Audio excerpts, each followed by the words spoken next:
Welcome to ScaleUp Radio Shorts, the show where we dive back into the archives to extract the absolute best nuggets of wisdom from our most fascinating guests. This podcast is brought to you by Smart 90, the 90-day system that keeps business owners focused and following through. I'm Kevin Brent. And I'm Louise Blunt. Together we are the originators of Smart 90. In these Shorts episodes, Kevin and I sit down to compare, contrast, and really unpack the most valuable lessons from our full-length ScaleUp Radio interviews. Today we're looking at two incredible leaders who, on the surface, couldn't be more different, but whose journeys share some remarkable similarities. That's right, Louise. Today we are looking back at my conversations with Greg Baldwin, the Managing Director of Highway Traffic Management, and Paul Patras, the CEO and co-founder of a deep tech spin out called NetAI. But we've got a second-generation MD of a construction-adjacent traffic management business on one hand, and an academic professor doing leading-edge AI telecommunications research on the other.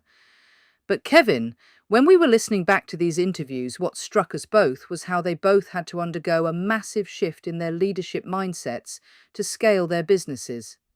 Let's start with Paul Patras. He had quite a culture shock stepping out of the university, didn't he? he really did. Paul is brilliant. He's an engineer by training and a professor of mobile intelligence at the University of Edinburgh. He was developing this incredibly sophisticated AI that predicts mobile network traffic to help operators save energy up to 35% of their energy costs, which translates to tens of millions of pounds. But his biggest hurdle wasn't the technology, so it was learning how to communicate it to the commercial world. Yes, he mentioned that early on, he was speaking to businesses as if he was giving an academic research talk. People told him his ideas were impossible because the pitch was just too technically deep. He had to learn to, in his words, dumb it down so that a layperson could understand it. Exactly.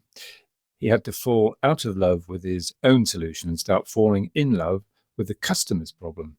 He used a fantastic analogy in an interview. He realized he was trying to sell vitamins to an industry that needed painkillers. He had all of these tools for deep network insights, but nobody cared until he tied it directly to a massive pain point, reducing their energy bills without risking customer service disruption. And that brings us perfectly to Greg Baldwin. Now, Greg's environment at Highway Traffic Management is very different, but he also had to fundamentally change his approach to information and data. When you first spoke to him 5 years prior, the business was doing around 11 million.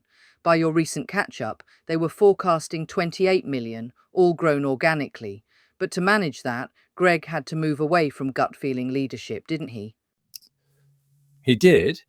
They experienced hypergrowth to back-to-back years of over 65% growth, putting them on the Financial Times 1,000 fastest growing companies in Europe list. But you can't run a business of that size on assumptions. And Greg realized they were making decisions based on anecdotes. So his big pivot was deciding to become a data-led business.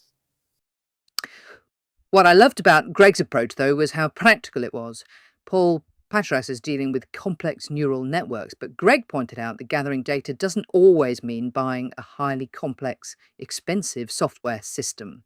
He talked about vehicle utilization, and instead of waiting for a bespoke software solution to track their fleet of over 200 vehicles, he just said, build a manual process first. Literally, stick your head out of the depot door at 12 o'clock and count how many vehicles are left in the yard. It's a brilliant lesson for anyone listening. We often let ourselves get stunted because we don't have the perfect tech. Greg proved that you should figure out the manual process, start using that data to make decisions, and then find the systems to automate it. So true. And let's talk about the environments these two leaders operate in, because both faced incredible external pressures that tested their resilience. Paul launched NetAI into a very turbulent funding landscape, while Greg had to navigate a deeply personal tragedy while trying to steer a rapidly scaling company. Yes, for Greg, he took over as MD from his dad, who had moved to the chairman role. They were building the business together, but tragically, Greg lost his dad to pancreatic cancer just 8 weeks after the diagnosis. It left a massive hole in the business and in Greg's life personally. But Greg stepped up. He took complete ownership, moving away from being the fast-paced attack dog who bounced off his dad's calm nature to becoming a more considered, thoughtful leader. And he said that his proudest achievement over the last 5 years wasn't the financial numbers, but the resilience of his team. facing challenge after challenge and not rolling over. I think a big part of that resilience came from how Greg handled himself. He realized that running a business can drain you financially, physically, and emotionally, so he heavily prioritized his own health and well-being. That was a huge takeaway. When I asked him what he would do 6 months earlier if he could, he immediately said he would prioritize his own health. He started reading The Miracle Morning and focused on getting himself in a fit state mentally and physically, because if the team sees the leader getting the most out of themselves, it encourages them to do the same. It's the oxygen mask principle, isn't it? Secure your own mask before helping others.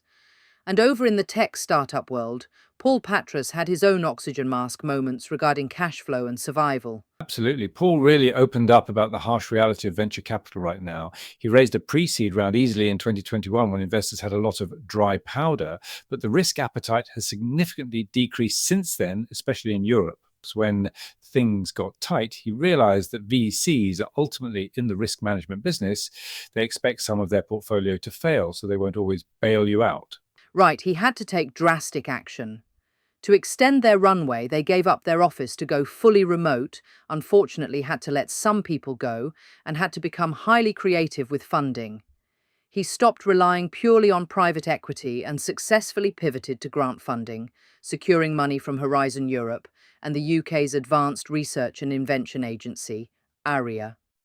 It goes to show that whether you're laying traffic cones on the M6 or you're building AI for 5G networks, cash flow is king, and you always need contingency plans. But through all of that, what kept both companies glued together was their deliberate approach to company culture.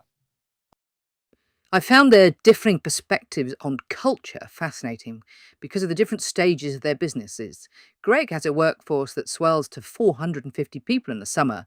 He has directors who have been with the company for over 25 years. For him, culture is about bottling up the legacy his father has left, intentionally defining what good and bad behaviors look like, so that as they scale, they don't experience behavioral drift. Whereas Paul has a core team of about 12 people, but he knows that right now is the most critical time for his culture. He said that in the early stages, you have to propagate your values to the small team, because as the company grows, you won't be able to interact with every employee. Those early employees are the ones who will shape the long-term culture. And I loved his philosophy on this. He used the analogy of the Galacticos at Real Madrid. Having the best individual players on the planet doesn't mean anything if they play like a lousy team. So Net AI's mantra is entirely built around the success of the team rather than the success of the individual. It's such a universal truth. You can have the best AI engineers in the world or the most experienced traffic management operators, but if they aren't pulling in the same direction, you won't get that sustainable, profitable growth. Both Greg and Paul have built businesses that are fundamentally anchored by strong, values-driven teams. So, Kevin, if we had to distill these two brilliant interviews into a few key actions for our listeners, whether they run a local service business or a high-growth tech startup, what would they be? I think the first is the communication pivot. You must learn to speak the language of your customer. If you're selling vitamins when they need painkillers, you need to change your pitch. Second, data over anecdote. Stop guessing. You don't need £1 million software system to start measuring the vital signs of your business. Start manually, build the process, then automate. And finally, prioritize your own well-being and resilience. Whether you are dealing with a funding drought or personal loss, the business needs you at your best. You can't lead effectively if you're running on empty. Fantastic takeaways. These really are two incredibly rich conversations. Greg's transparency about the emotional and operational realities of a family business and Paul's candidness about the brutal realities of startup funding are just invaluable. If you want to hear the full stories, the details behind Greg's 300% growth or Paul's deep dive into the future of 5G and AI, you really need to go and listen to the original interviews, and you can find them on smart90.co.uk/scaleup radio with a dash between the ScaleUp and radio, and you can find any episode there you like. Make sure that you hit follow or subscribe so you don't miss any future episodes of these shorts. Absolutely. Highly recommended listening. And finally, if you're tired of ending the week busy, but you've worked really hard, but you really haven't really moved the business forwards, I run a quarterly planning session called the G90 Summit. It's a structured half day where founders and their leadership teams, where they have them get clear on the 3 to 5 things that must happen in the next 90 days and commit to them. And I run them quarterly. Find out more and reserve your place at smart90.co.uk/summit.